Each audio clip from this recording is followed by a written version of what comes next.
All right, the owls I don't keep in my home unless they're sick and they need like daily and nightly medicine. Otherwise, the owls stay in the nature center where I work because even though I have a permit, you have to have a license to have different kinds of animals in your house. Not dogs or cats or even regular snakes or turtles. But if you have an owl or a possum, you need to have a permit because they're protected species. And so I have a permit from the state of Florida, and they check all the woods, and they're called the Florida Wildlife Commission, and they make sure that no one hurts animals or the Everglades or pollutes or cuts down important plants that birds need to eat or other animals need to eat, the Florida Wildlife Commission. So they check out your home and make it safe, make sure it's safe. You can't cook with Teflon in a house with birds.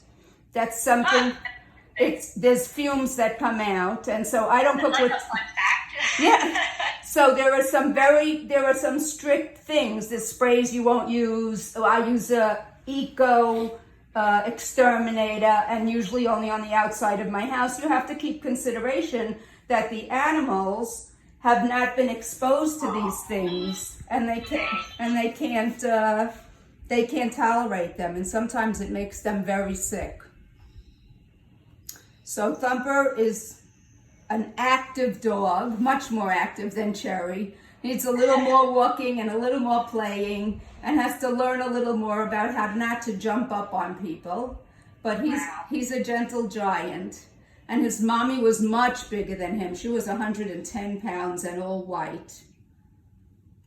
And I have pictures of her having them when they were puppies. They gave me that when I adopted him. Oh, I love that. All right, I'm going to unmute everybody so they can say thank you to you. I can't thank you enough for joining us.